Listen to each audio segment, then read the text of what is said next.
Right, howdy everyone. Welcome to another review session. Only have a couple more of these. Do you want one next week? No? Okay. I'm assuming most people are not going to be here. So this will probably be the last one in person on a Wednesday. Because then you'll do Thanksgiving and then I'll have one either Monday or Tuesday when you get back from Thanksgiving in person, and then whatever one I don't do in person Monday, Tuesday, I'll do a review session either Tuesday or Wednesday on Zoom as well. So I'll have two more. I'll still post some practice problems. I forgot to do that last week. So I'll do this week and last week this week, and then I'll post some practice problems for next week as well too. So just so you have some extra practice, even though we don't have a review session. And then I'll give out some more information next week on when I'll hold review sessions before the final, because that's really all you have left. Except a quiz. You do have one more quiz. I think that's all the announcements I have in terms of administrative stuff. Any questions for me about what's left in the semester or how things are going? Yeah. How is the final gonna be structured? Is it gonna be like both the stuff we learned since Gen 2, but cumulative also? Yep, so I think for both professors, it's an emphasis on what you haven't been tested on yet, so these last couple of chapters. But you will have some questions that are like chapter 3 or chapter 4 based that you've already been tested on. But it will be a majority of what you haven't been tested on. Yep. For Dr. Bengali, it'll be all multiple. I think Dr. Altman is also doing all multiple choice. Yes, it will be multiple choice the whole way. Just more questions because you have 2 hours now. Yep. Is it? Okay. Yeah, so it'll, if you have like, 20 questions in an hour, it'll be like 40 questions because you have 2 hours. Just think of like 2 exams. Yep.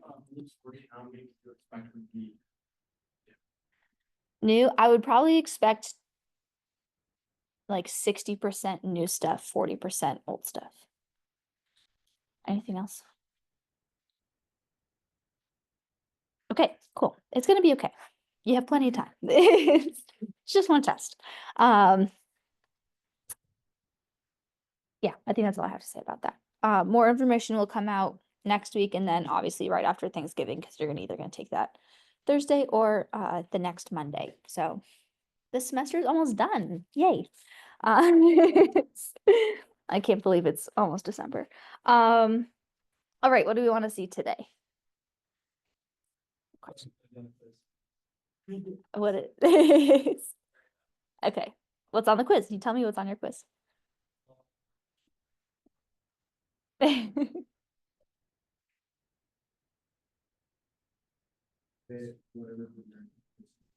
Yeah, I think.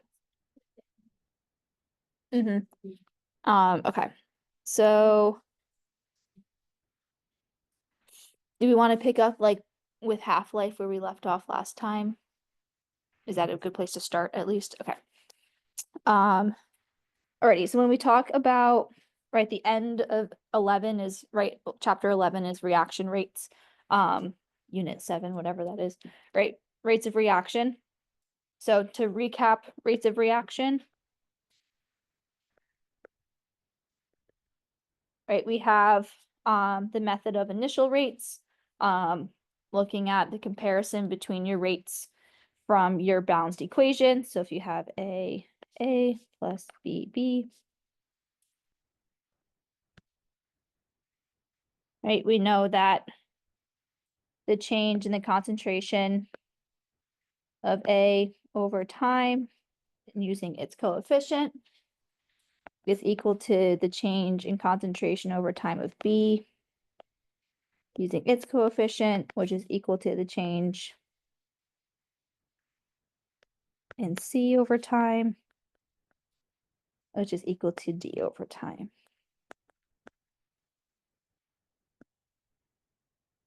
Right, and all of those where little a, b, c, and d is all going to be your stoichiometric coefficient there.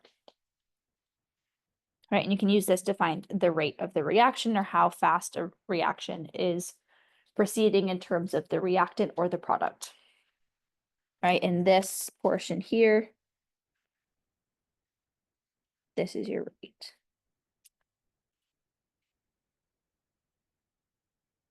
Okay, we have experimental data that we can solve for.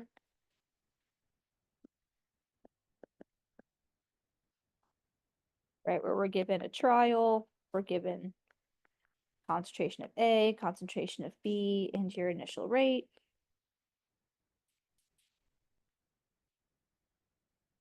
Right, 1, 2, 3, and then these are all going to change. And you can figure out this here. And you're looking for change in one reaction or one reactant and constant in the other.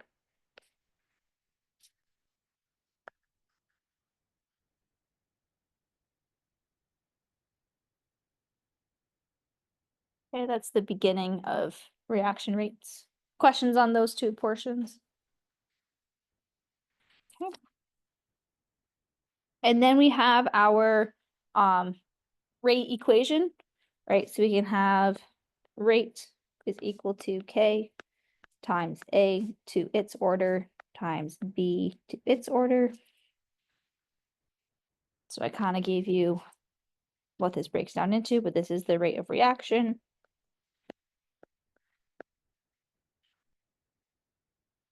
What is little k?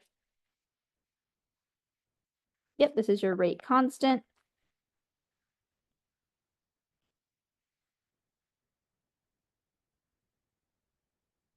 A and B are going to be your reactant concentrations.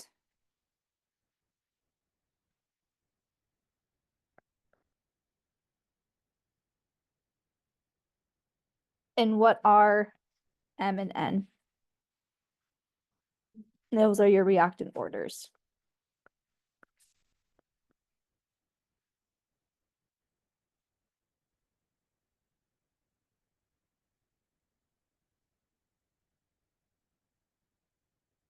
Are there any units associated with orders? Nope, this is unitless. What is our usual rate of reaction unit? Anyone know?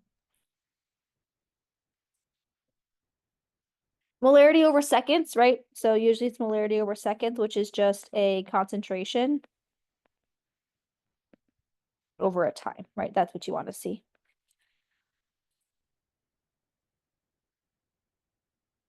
And what about our rate constant? Right, that's going to be changing. This is ever changing. Depends. What does it depend on? Yep, depends on overall reaction order.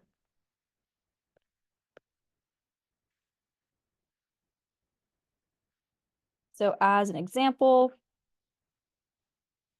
if we have an overall second order and our rate is in molarity over seconds, what's going to be our units of K?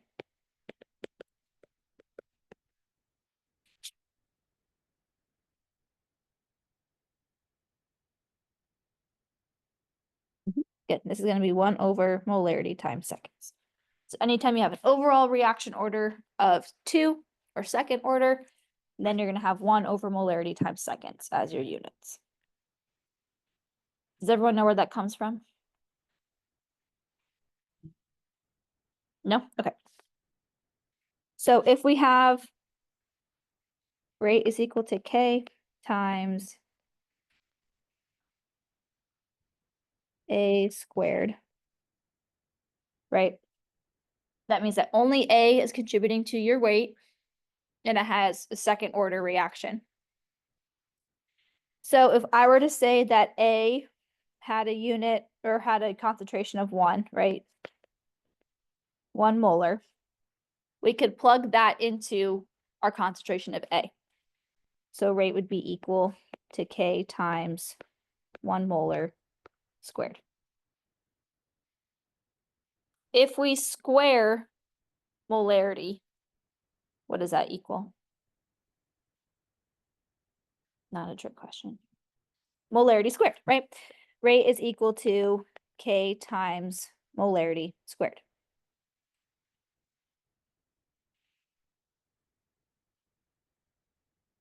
If your rate is going to end up in molarity over seconds, if we were to solve for K, right, we would divide by molarity squared. This now turns into a fraction divided by a fraction. So this is 1 over molarity squared times 1 over molarity squared. And then we get molarity over molarity squared times seconds. And what can you do with your molarities? You can cancel one of them out. So you're left with 1 over molarity times seconds.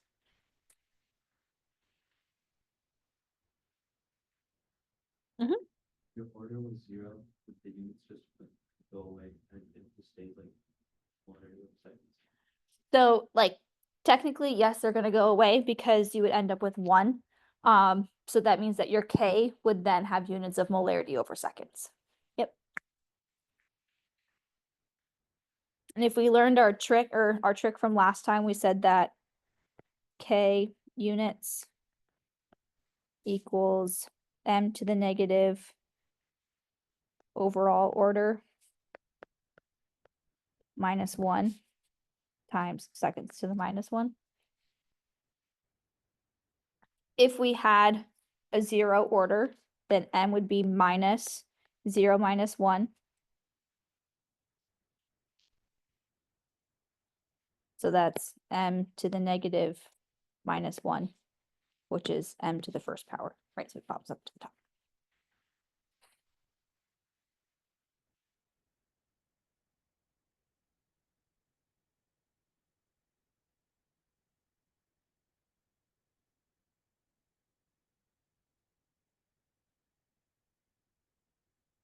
Questions on units of K. Right, so then if you did this shortcut here, again, we did m minus 2 minus 1, then we get m to the minus 1. And so that means it has to go to the bottom. And that's what we said right there. That checks out. Okay. Overall order, do you Yep. ever have like multiple things with that? Yes, yep, so if we had overall order,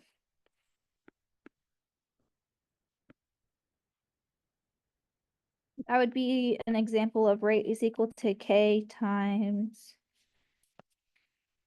A squared B C, something like this.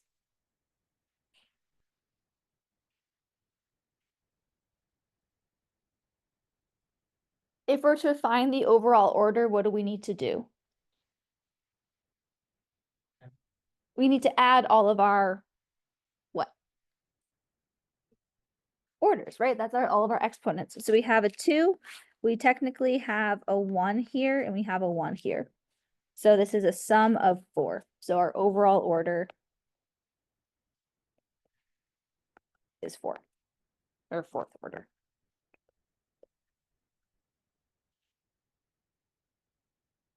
Right, in the example that we just did in purple, right, we only have 1 reactant, and so the overall order matches that reactant's order. In this example in blue, right, we could say that in respect to A, it's 2nd order. In respect to B and C, it's 1st order, but overall we have a 4th order reaction because all of them are contributing to the rate of the reaction. And how would we find the orders of this reaction? The differences in the rate. Right, right. Yep, perfect. You would look at the differences in that experimental trial that we talked about briefly at the beginning. Okay. Any other questions about overall order? Yep. It's just 2 to whatever power that goes in power, right? First, assume you divide whatever's in the power. Like if something's multiplied by 4 in the rate, put it to 2. Yes, right. So you would look at if, right, initial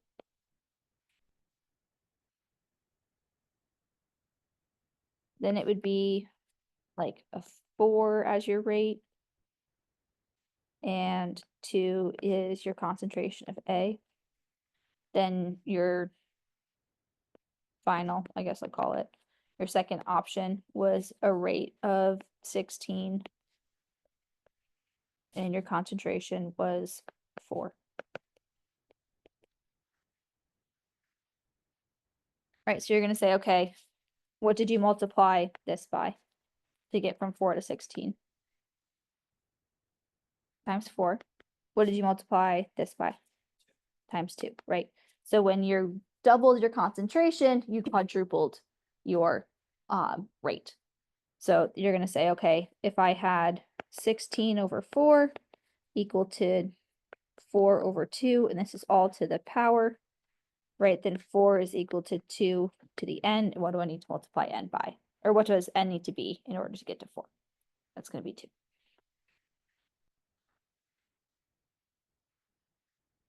Yeah, so help, right? And if you reduced times 2 and times 4, right, then it's times 1 and times 2. And so that's just your power there. Okay.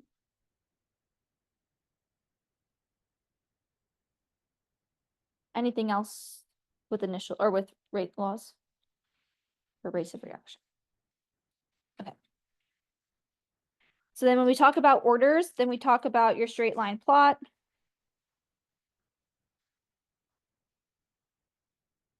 And we have A and time.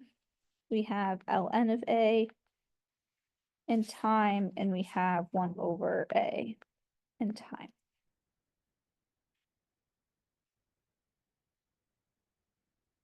And it would be this.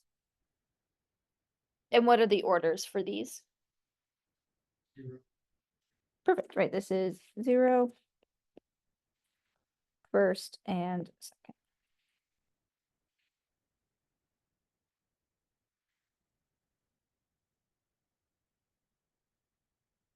Okay. Does anyone know what your integrated rate law for the 0th order is?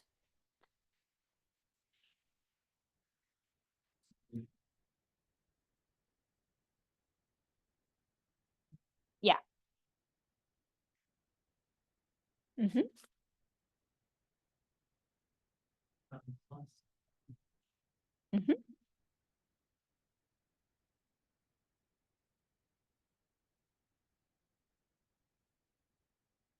Perfect.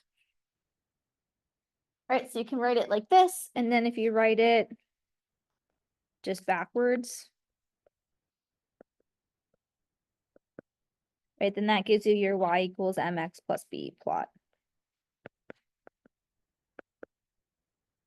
There.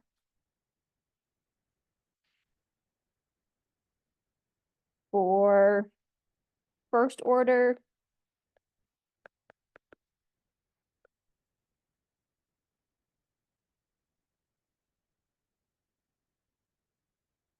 we have your ln functions, and again, that's still in y equals mx plus b. Notice that minus k is your slope of m, right? And that's why we have the downward or the negative slopes for your straight line plots. And then your 0th order, or sorry, 0th, your second order is a positive kt, the a0, or 1 over a0. And again, k is now positive, so you have a positive slope, which is why you see a positive slope for your straight line plot. You don't need to derive these, but I think all 3 of them are given to you, so you just need to remember which one goes with which one, or which equation goes with which order. Bless you. Any questions on straight line plots? Solid. Okay. So then this brings us into half-life. What do we know about half-life?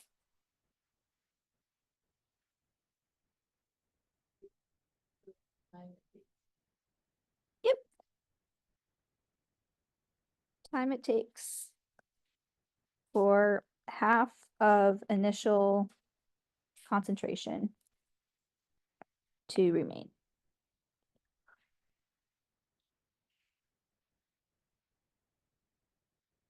Someone know of something that goes through half-lives? Uranium goes through half-life. What else? Yeah. Plutonium. Plutonium does. Anything else? Okay, anything else? Anything else? Pretty much all of them do, but like carbon dating, right? Carbon-14, that goes through a half-life. That's kind of the common one that most people know, I feel like, maybe besides uranium. But a lot of like the heavier elements at the bottom of the periodic table that I personally do not touch, those all go through radioactive half-lives. But radioactivity is all going to be first order decay. So it'll always go through the straight line plot using the ln function when it comes to radioactive decay. What's the half-life formula for first order?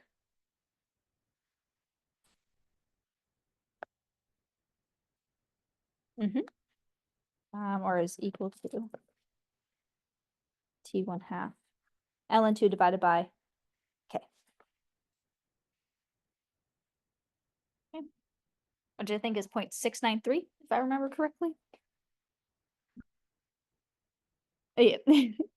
But the ln of 2 is always going to be the same. So as long as you just plug that into your calculator, that should be good. But if you see a decimal, that's also ln of 2.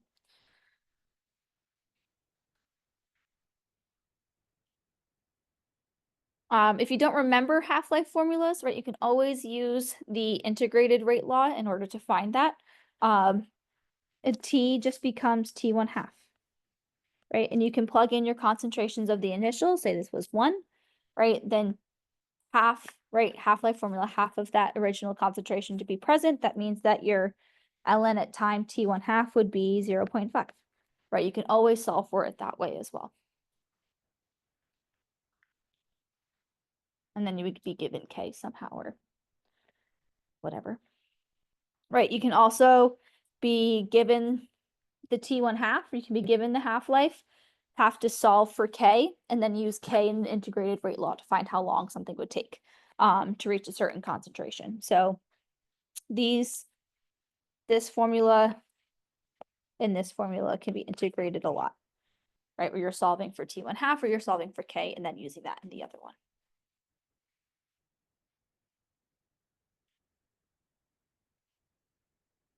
Any questions with half-life? Do you want to practice a half-life question or we feel okay with it? Practice?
Okay, so we have a radioactive element has a half-life of 32.3 minutes.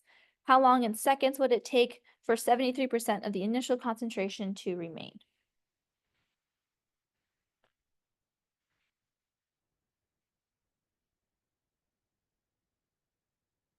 So because it's radioactive, it's given that it's a first order. Yes, yep. So anytime you see radioactive, you can automatically know it's going to be a first order reaction. Do you want to go through this together or try it on your own? Okay, I'll give you like 2 minutes to get started and then I'll start helping out. Who needs to be helped out.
Did we get an answer? Okay, we want to start doing it together? Yeah, okay. So from this question, the first thing that I'm gonna notice is that your half-life is given to you in 32.3 minutes, but it's asked for your answer in seconds. So the first thing I'm going to do is change my half-life from minutes to seconds. Then I get my units out of the way right off the bat. It tells us that we have a radioactive element, so we know that this is going to be first order.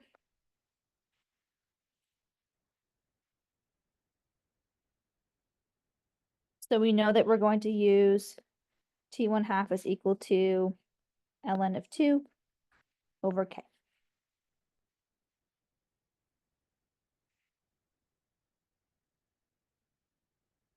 Okay, I'm gonna notice that it's asking for 73% of the initial concentration. So if I do some quick math, I know that 73% is not, 0.5 or 0.25 or anything like that. So I have somewhere in between a half-life, but I don't have a full half-life. So what I'm going to also need to use is my integrated rate law of ln of A t is equal to minus KT plus ln initial. Okay. I have T1/2, but I don't have that T element that I'm looking for. What do we need to do first? We need to find K. So we're going to plug in T1/2, which is 1938 equal to ln of 2 divided by K.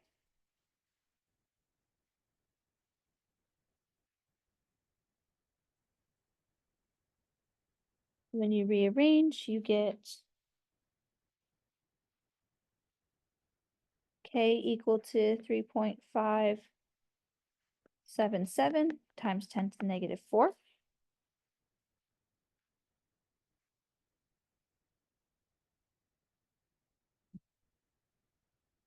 And once we have K, what can we use there? Then we can put it into the integrated rate law. What am I using for my concentration at time t?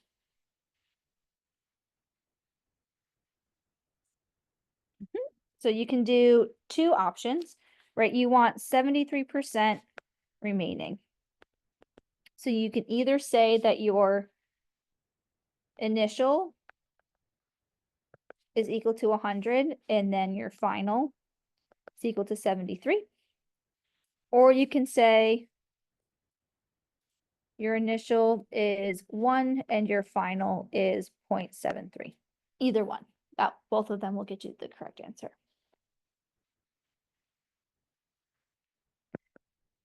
I prefer to use the decimals, so I'm going to use the concentration of 0.73 equal to negative K we just found. We don't know T, that's what we're solving for, right? We're looking for how long this is taking. And then I have my ln of 1.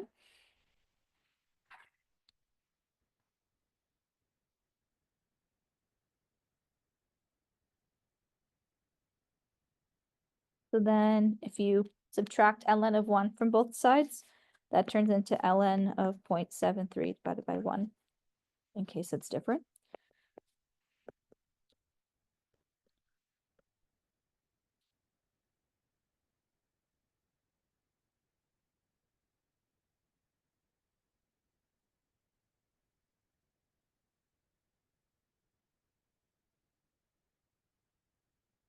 And then I'm going to divide by my K value.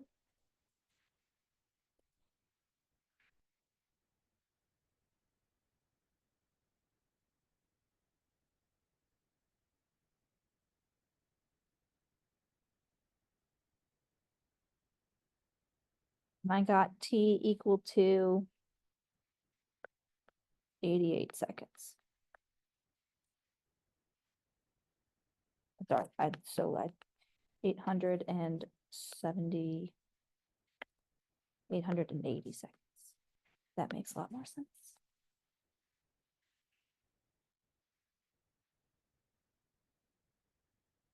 Do we agree or disagree? Good. Okay.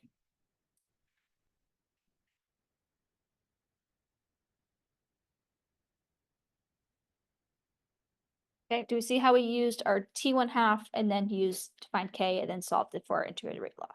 Yes. That can be the same process, whether that's for second order or 0th order as well. If it's one of the other two that's not first order, not radioactive decay, it would tell you that it is a 0th or second order in your question to begin with. So you know which equations to use. Hey, feel okay with half-life? Yeah. The original question is 73 or 78%. 73%. Sorry, that kind of looks like a 3. Sorry. That's right. Sorry, trying to write fast.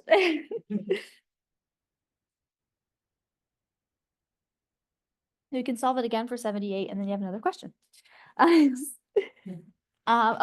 Any other questions with half-life? Do we feel a little bit more comfortable with that? Okay. Is that the end of whatever that chapter is? Oh, catalyst. Catalyst, yep. So then we can talk about a catalyst, or I guess we can talk about rate steps, right?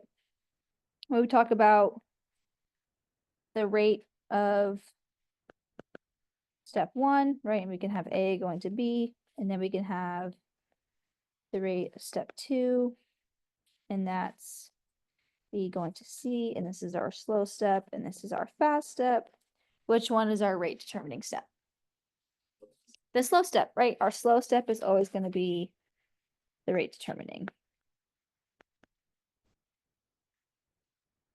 Term.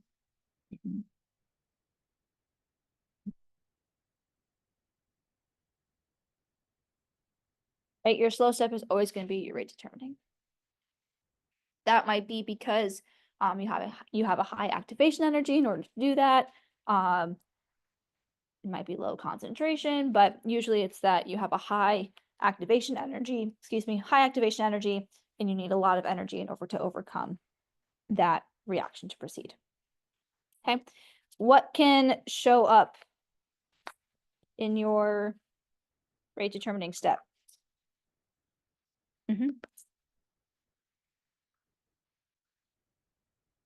It can contain a catalyst.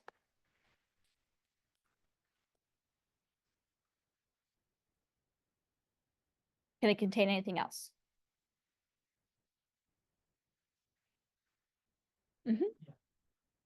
Intermediate, right? Can a rate determining step include an intermediate? In the product side, yes, but in your overall rate law, can it?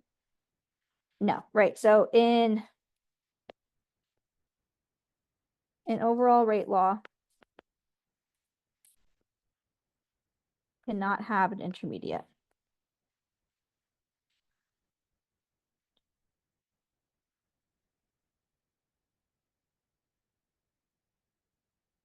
Okay, so instead of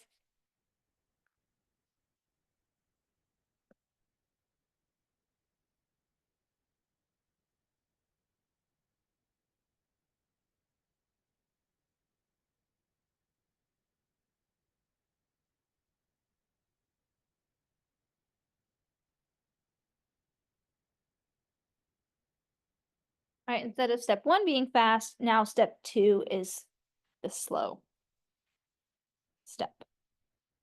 So now step 2 is going to be our rate determining step. If we were to write the rate law for our slow step, what would that look like?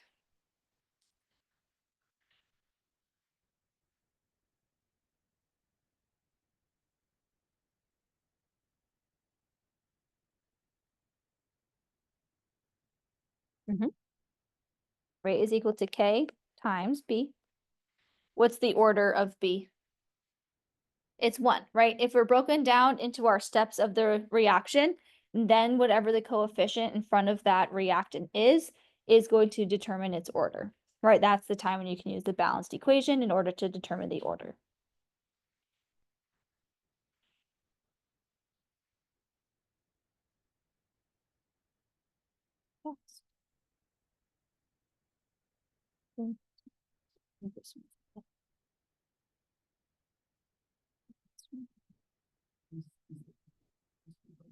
Yes, when it's broken down into the steps like this, then the order is equal to the coefficient.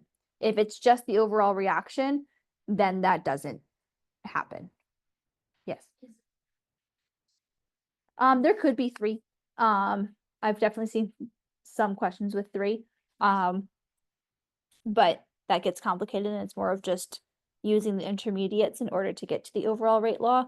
But I don't think they're gonna ask that many questions on it. Okay, so for this one, your slow step is the rate is equal to K times B, but we can't have an intermediate in your overall rate law. So what we need to do instead is we need to write a rate law for the fast step. So you could write for the forward direction, rate is equal to K times A. And then you could say that rate is equal to K1 times B. Right? And that's for both the forward reaction of going from A to B, but also the reverse reaction of going to B to A. These reactions, or this reaction of A to B or B to A, is in equilibrium. And what do we know happens at equilibrium? What's the rate of the reaction?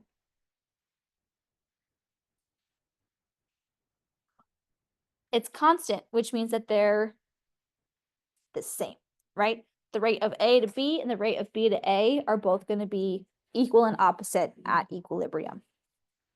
So if the rates are the same, then that means that we can take K times A and K1 times B and say that they're equal to each other.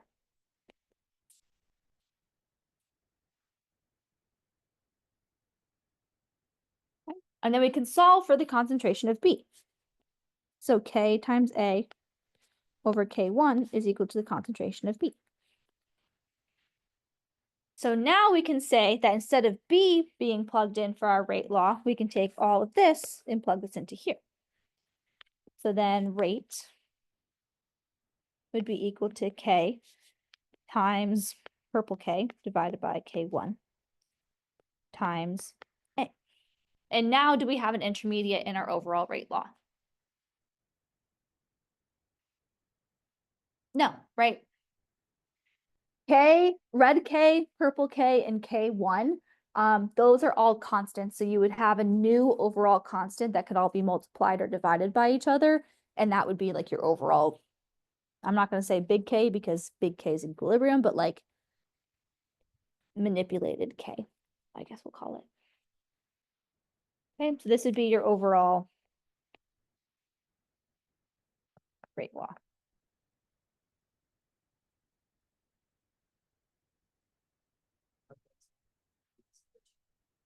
I know step 1's in equilibrium because it's in 2 arrows. It's also a fast step, and so a fast step is usually in equilibrium.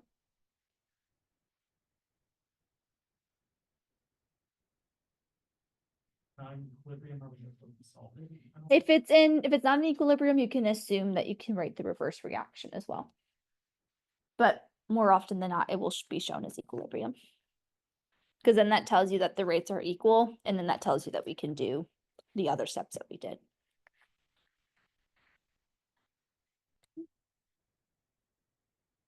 So that's one issue of a catalyst, or like one thing of a catalyst. If we had a catalyst in this, then your overall rate law, you can include the catalyst in the overall rate law. Intermediates, right, do not go in that. When we talk about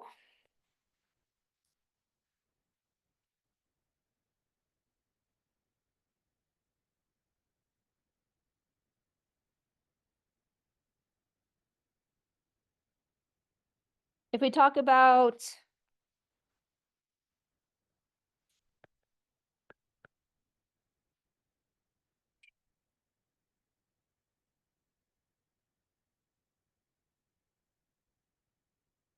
an energy diagram of a reactant going to products, what do we call this here? This is your activation energy.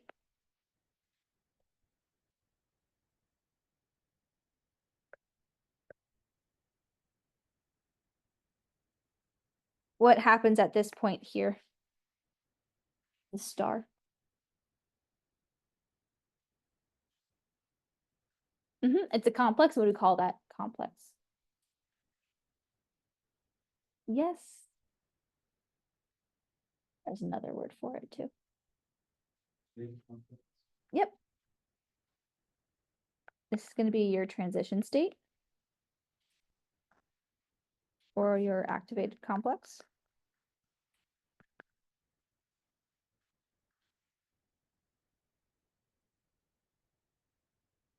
If I were to put a catalyst in this reaction, what would happen to our energy diagram?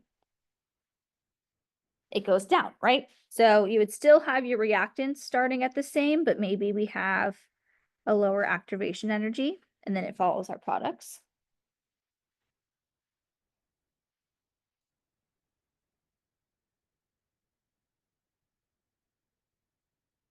Right, you can add catalyst 1, it would do that. You could also add maybe catalyst 2, and maybe that raises the energy of your reactants. So now you start at a higher energy for your reactants, and then your activation energy is now lower.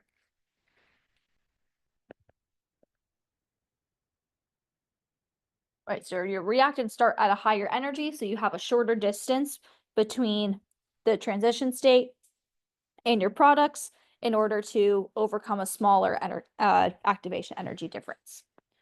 Okay, so there's two things that the catalyst can do. More often than not, it'll just lower the activation energy and providing a different path.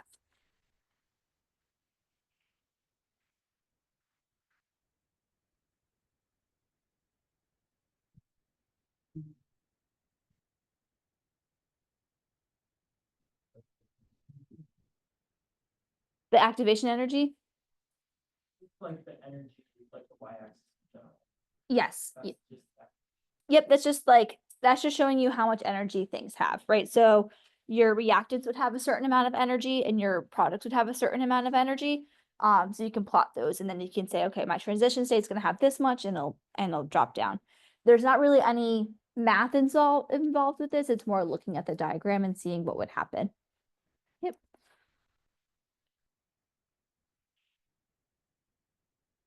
We could have another diagram like this.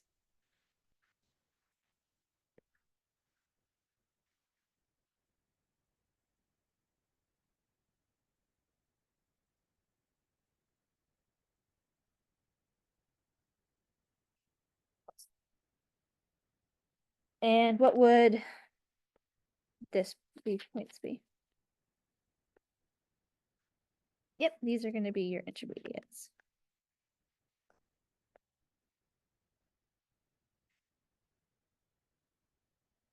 And what step would be your slow step?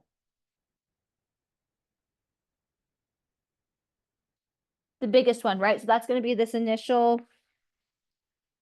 reactant to transition state. This one is going to be your slow step. So your first step is your rate determining step. Right? If it looked like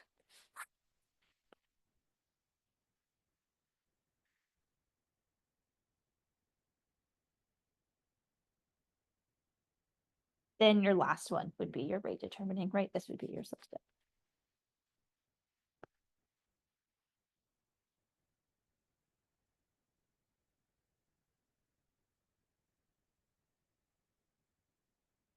Yep.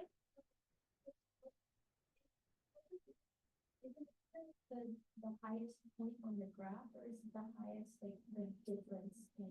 It is the highest difference. Yep. So it's going to be the one that requires the most energy to overcome. So I guess it could be like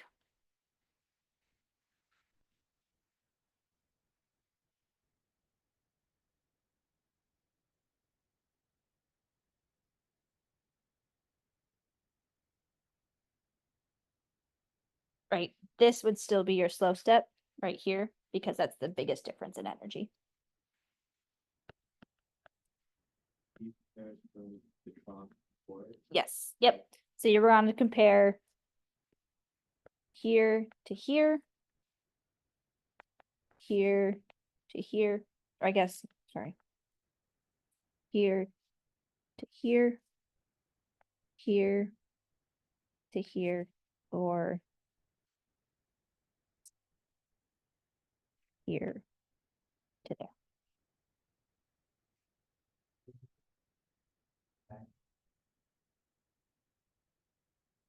Like it goes down and then it ends higher.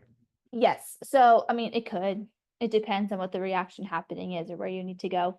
But it would get stalled in that bottom trough, and then you might need to like heat the reaction again in order for it to go to the final products. Or you would need to initially heat it, and then that is what causes everything else to happen, right? So then you have enough energy for that final step to happen.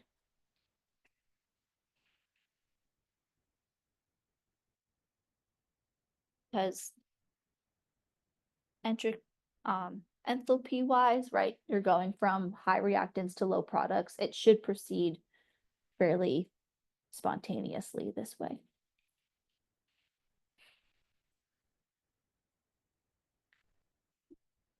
Any other questions on like the end of reaction rates? I think that's where this chapter ends.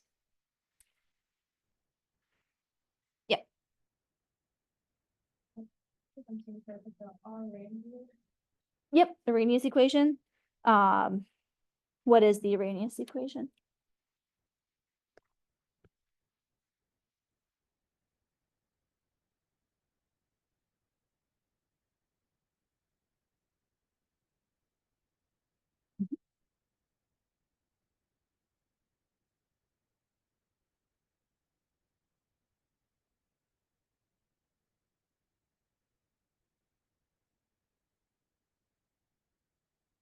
It gets minus, right? Yep, so this is your combined Arrhenius equation.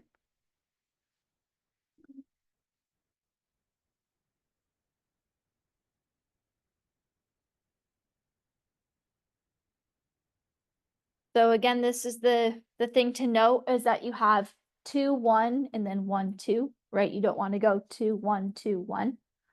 Going from top to bottom and left to right, you want to make sure that those 2, 1, and then 1 and 2. And this is going to tell you, right, if you have different temperatures, what happens to your rate or what happens to your rate constant at the time. Because we know that reactions are all temperature dependent. So your activation energy is going to stay the same, but the temperature is either going to raise your reactants up so that you have a faster reaction. Okay.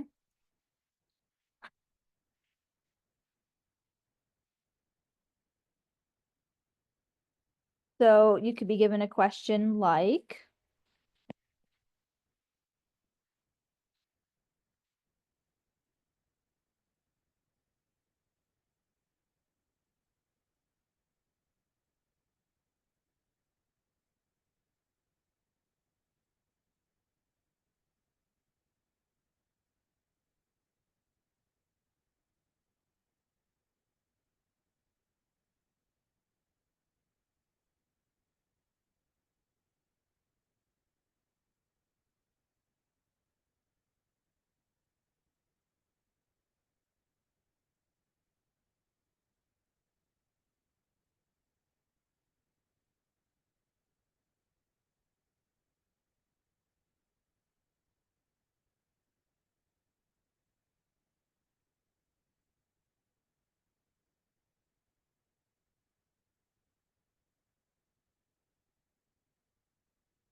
you want to try this real quick and then talk about it, or you want to just walk through it on our own or together? Brian, Try it. Okay, give it a try. Right. So this one is saying reaction at 25 degrees Celsius has a rate constant of 0.365, 1/seconds. And at 75 degrees Celsius, the rate constant is 1. What is the activation energy? What do we need to do to temperature first? We do need to convert it to Kelvin, right? So I'll give you that little hint.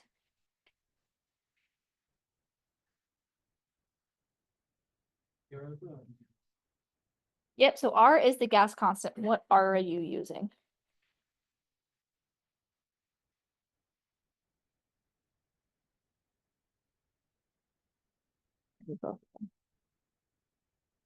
So when we talk about activation energy, what units is activation energy in?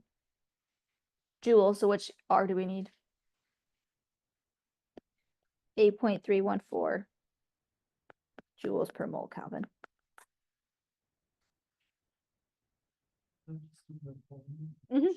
Yeah, that should be on the formula sheet.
So I started filling out the Arrhenius equation for you.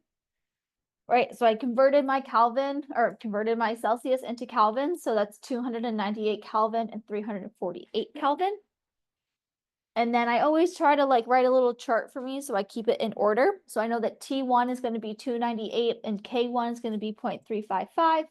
And then I know that T2 is going to be 348 and K2 is going to be 1. So then I can plug that into my combined Arrhenius equation and I get this little bit here. I didn't do the math yet, so.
I got 17.9 kilojoules. Yeah, sweet. Okay, and that's probably like the hardest you'll get other than maybe solving for a K. Then you have to take the, get rid of that logarithmic function. Does everyone know how to remove the ln from? Yep, e to the whatever. So it would be e to the ln of 1.0 divided by k, we'll call it, right? So that cancels out. Then you just get 1.0 over k.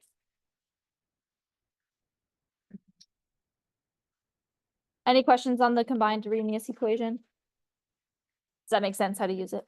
You'll see this again, I think, one more time. If we haven't already seen it. Okay, do you feel a little bit more comfortable with all that? Sweet. Okay, and then I'll make sure I make practice problems for both last week and this week. Apologies for that one. Thank you. Yeah, great. And we'll wrap it up there for today. And then thanks for coming this semester. I'll see you one more time. Have a great Thanksgiving. Thanks. I'm excited. He lived in North Carolina. He went to High Point. So I've been to there one time, but I've never been to Charlotte. So that'll be fun. He is younger than I am. Yeah. He just graduated college and got a big boy job. So it's